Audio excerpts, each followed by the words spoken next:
Hello guys and welcome to unique study point. आज की इस वीडियो में बताऊंगी आपका जो डीएलएड फोर्थ सेमेस्टर का जो पहला कंपलसरी पेपर है, तो उसमें आपकी मैंने 5 क्लासें आपकी ले चुकी हूँ ऑलरेडी। मैंने बताया पठन क्या है, वर्ण क्या है, वाक्य क्या है, शब्द क्या है। ठीक है, ये सारे टॉपिक 5 वीडियो मैंने आपके कवर किए हैं। आज मैं आपको बताऊँगी कि जो हिंदी और अंग्रेजी में जो सभी ध्वनियाँ होती हैं उनका उच्चारण जो अशुद्ध होता है उसको हम शुद्ध कैसे पढ़ सकते हैं, यानी कि उच्चारण स्थान शुद्ध हम कैसे पढ़ सकते हैं। ठीक है, आज इसके बारे में आपको बताऊंगी। चलो, वीडियो स्टार्ट करने से पहले जो लोग चैनल पर नए हैं तो प्लीज़ चैनल को सब्सक्राइब कर लें और बेल आइकन को ज़रूर प्रेस कर लें ताकि मैं जो भी वीडियो डालूँ आपको सबसे पहले नोटिफिकेशन मिल सके। चलिए स्टार्ट करते हैं। सबसे पहले शुद्ध वाचन के लिए सबसे ज़्यादा ज़रूरी कि हम अशुद्धियाँ कहाँ करते हैं। तो अशुद्धियों को जानने के लिए हम शुद्ध उच्चारण कैसे करें, उसके लिए हम सबसे पहले अशुद्धियाँ क्या करते हैं उनको जानना ज़रूरी है। यानी कि हम बच्चों को पढ़ाते समय कौन कौन सी अशुद्धियाँ करते हैं, उनके उच्चारण स्थान को कैसे ठीक कर सकते हैं वो पहले जानते हैं। तो सबसे पहले उच्चारण की सामान्य अशुद्धियों के बारे में जानते हैं। प्राथमिक कक्षाओं के बालक अधिकतर निम्न प्रकार की अशुद्धियाँ करते हैं, जैसे वर्णमाला के उच्चारण में आ को बड़ा आ या अंक बोल देते हैं। का खा गा आदि को कभी कभी वो खा का गा या खाए कए गए बोल देते हैं। शब्द के अंत में लिखते हैं छोटी ई और कहते हैं बड़ी, यानी कि ई लिखते हैं और पढ़ते क्या है ई। जैसे शांति को शांति, कवि को कवि कहते हैं। जैसे शांति में छोटी ई होती है और लेकिन पढ़ते क्या है कि शांति। कवि होता है लेकिन बोलते क्या है कवि। ठीक है, शब्द के अंत में लिखते ऊ और कहते ऊ है, यानी कि छोटा ऊ लिखते हैं और पढ़ते क्या है बड़ा ऊ। जैसे किंतु होता है, किंतु को क्या पढ़ते हैं किंतु। मनु होता है, मनु क्या पढ़ते हैं मनु। ठीक, अगला है री, लिखकर रा पढ़ते हैं। इसको अधिकतर लोग पढ़ते हैं रा। तो जैसे वृक्ष को क्या पढ़ते हैं वृक्ष पढ़ते हैं। होता क्या है वृक्ष होता है लेकिन बच्चे क्या पढ़ते हैं वृक्ष। ठीक, इसी प्रकार छा को क्या समझते हैं शा कहते हैं। जैसे मछली को मछली। ठीक है, तो छा की जगह क्या बोलते हैं शा बोलते हैं। इस प्रकार की जो अशुद्धियाँ होती हैं समान बालक अधिकतर करते हैं, तो ये सब टीचर का दायित्व बनता है कि इनका सही उच्चारण करवाए। ठीक है, छोटा आ को बड़ा बोल देता है, जैसे कि बोलना है जैसे किंतु बोलना है, छोटा ऊ को बड़ा ऊ किंतु बोल देते हैं। रवि है रवि बोल देते हैं, कवि है कवि बोल देते हैं, मनु है मनु बोल देते हैं। ठीक है, वृक्ष को वृक्ष पढ़ते हैं, री को क्या पढ़ते हैं रा पढ़ देते हैं। जैसे यहाँ पे लिखा है री को क्या पढ़ते हैं रा पढ़ते हैं। वृक्ष होता है, शुद्ध उच्चारण इसका वृक्ष होता है, ये पढ़ते क्या है वृक्ष। ठीक, अब जानते हैं कि अशुद्ध उच्चारण के कारण क्या हो सकते हैं। छात्रों के उच्चारण में अनेक दोष आते हैं और वे अशुद्ध उच्चारण करने लगते हैं। अशुद्ध उच्चारण के प्राय निम्नलिखित कारण हो सकते हैं। पहला है क्या है ध्वनि लोपन, यानी किसी ध्वनि का क्या कर देना लोप कर देना।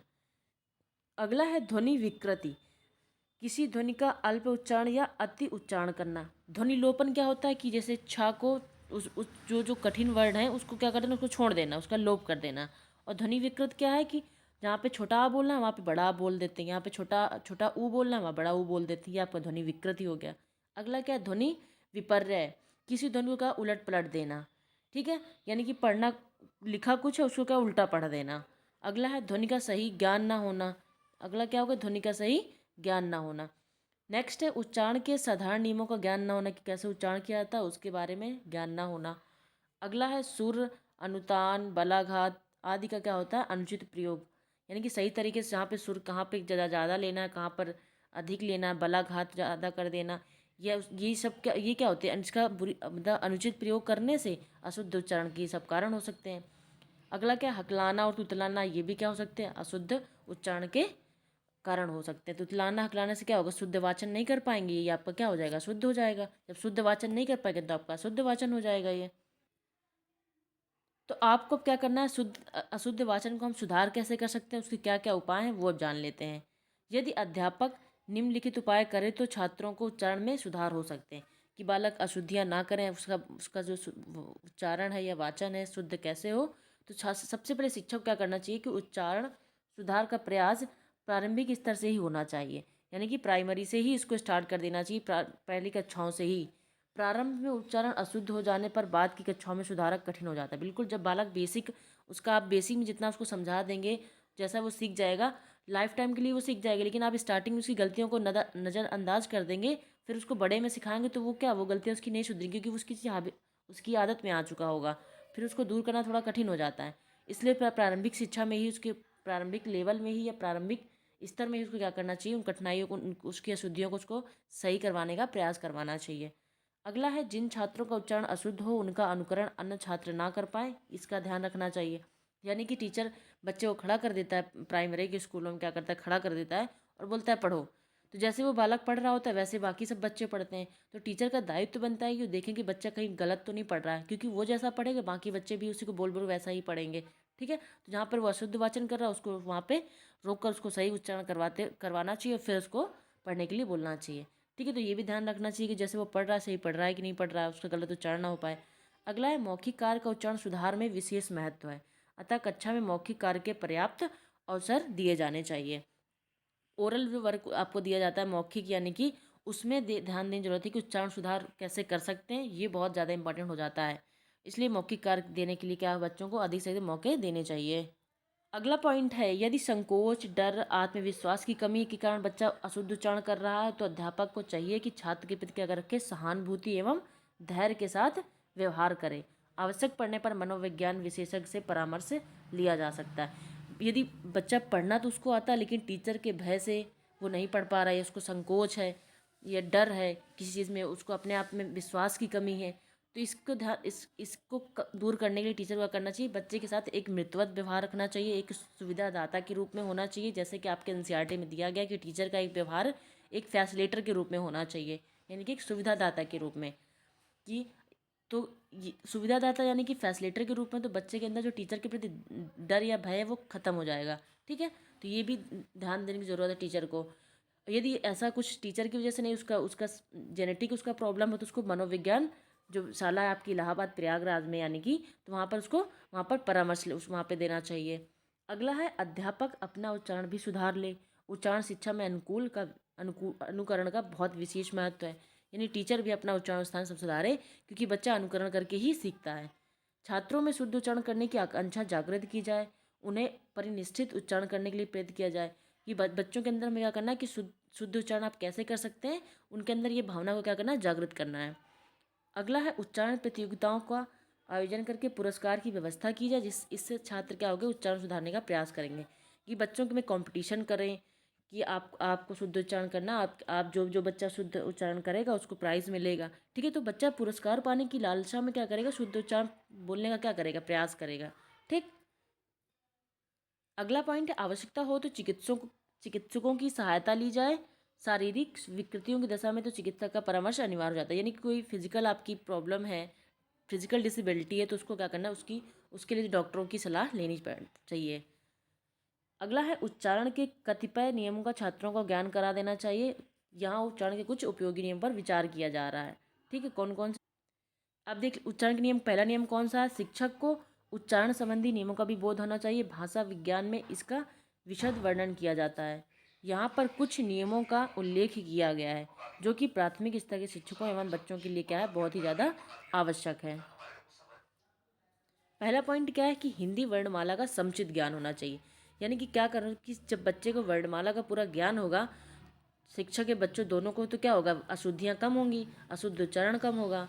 दूसरा पॉइंट है, ध्वनि तत्व का बोध होना। मुख के अवयवों एवं अंगों का उच्चारण से ध्वनि संबंध का ज्ञान होना। यानी कि ध्वनि तत्व का बोध होना कि मुख के अवयव क्या, कि कंठ, ताल, मूर्धा, दंत, ये सब कहाँ से उच्चारण हो रहा है। ये सब जब मुख्य के सारे अवयवों के अंगों के बारे में पता होगा तो बच्चा उच्चारण की गलतियाँ क्या करेगा, बहुत कम करेगा। अगला है, कठिन शब्दोच्चारण का अभ्यास कराना चाहिए। जो वर्ड कठिन है उसका बार बार अभ्यास कराना चाहिए। अभ्यास से क्या होती है, आपकी त्रुटियों की जो संभावना होती है वो क्या हो जाती है, कम हो जाती है। इसलिए आपको बार बार क्या करना चाहिए, अभ्यास कराना चाहिए। कहा गया कि जो थॉर्नडाइक का प्रयास एवं त्रुटि का सिद्धांत है कि बार बार प्रयास करने से जो त्रुटियाँ हैं वो कम हो जाती हैं। अगला है, शब्द विश्लेषण विधि का प्रयोग करना, अर्थात खंडों में उच्चारण कराना। यानी कोई वर्ड कठिन दिया गया है तो उसको एनालाइज करके, यानी छोटे छोटे भागों में डिवाइड करके, छोटे छोटे भागों खंडों में विभाजित करके उसका क्या करना, उच्चारण करवाना चाहिए। इससे अशुद्ध उच्चारण की होने की संभावना कम हो जाती है और वो सही वाचन करने लगता है। अगला है, आदर्श अनुकरण विधि का प्रयोग करना। कि जैसे मतलब एक आदर्श अनुकरण में शुद्ध उच्चारण करना, उसी को सुन के बच्चे उसका अनुकरण करते हैं, यानी कि उस वैसे ही बोलते हैं। अगला है, इकार उकार संबंधी अशुद्धियों का बोध कराने की। ई का क्या है और उकारांत, आपने छोटा ऊ, यानी कि यहाँ पे इकार मतलब बड़ी ई का और बड़ा ऊ, ठीक है, इसकी शुद्धियों का बोध कराना। अगला है शुद्ध उच्चारण के प्रति शिक्षक की सतर्कता होना, कि आप शुद्ध उच्चारण आपको करना है, आप कैसे करना है, इसके शिक्षक क्या होना चाहिए, सतर्क रहना चाहिए। अगला है स्वराघात, सुस्वरता, बल, विराम, उतार चढ़ाव, आवृत्ति तथा गति पर ध्यान देना। टीचर का दायित्व है कि वो स्वराघात पे ध्यान दे कि स्वर उतार चढ़ाव कैसा कर रहा है, अधिक बल के साथ तो नहीं पढ़ा, विराम चिन्ह का पूरा प्रयोग करते हुए पढ़ना चाहिए, उतार चढ़ाव कहाँ पे कैसे लेना है, ये सब चीज़ें भी ध्यान देनी चाहिए। ये सारे क्या हैं, आपके उच्चारण के नियम हैं। अगला है उच्चारण प्रतियोगिताओं का आयोजन करना। जब आप कंपटीशन करवाएंगे तो उससे बच्चा क्या होगा, प्रतियोगिता में भाग पुरस्कार पाने के लिए क्या करेगा, शुद्ध उच्चारण करेगा। तो ये क्या करना चाहिए कि उच्चारण प्रतियोगिताओं का क्या करना है, आयोजन करवाना चाहिए। अगला है ध्वनियों के उच्चारण स्थान का ज्ञान भी उच्चारण सीखने में सहायक होता है, कि जो ध्वनियों का उच्चारण स्थान है, कंठ, ताल, मूर्धा, दंत, ये भी आपके उच्चारण सीखने में क्या करते हैं, बहुत ही ज़्यादा आपकी हेल्प करते हैं, सहायता करते हैं। ठीक, तो ये मैंने आपको बताया कि ध्वनियों का जो शुद्ध उच्चारण आप कैसे कर सकते हैं, बालक गलतियाँ कहाँ पे करते हैं, तो टीचर का क्या दायित्व बनता है, शुद्ध उच्चारण के नियम कौन कौन से हैं, ये सब चीज़ें मैंने आपको कवर करी। आई होप आप समझ में आया हो आपको। सभी वीडियो जरूर देखें ताकि आपको जो पहला कंपलसरी पेपर है वो आपको पूरा कवर हो जाएगा। Thank you so much for watching this video. Thank you so much.